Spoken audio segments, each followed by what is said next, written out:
everyone, welcome back to my channel. Today I'm going to show you how to enable HDR mode on Windows 11. So let's get started. So firstly go to start menu, then type settings, open settings, then click on system, then go to display.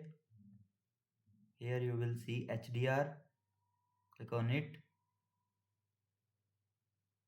Now you will see this, scroll down, HDR video streaming, turn it on. Now you can preview test from there like this.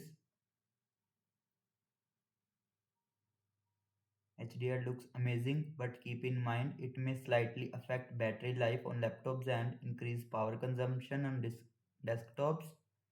And that's it. You have successfully enabled HDR mode on your Windows 11 PC. If this guide helped you, don't forget to like, share and comment below. Thanks for watching.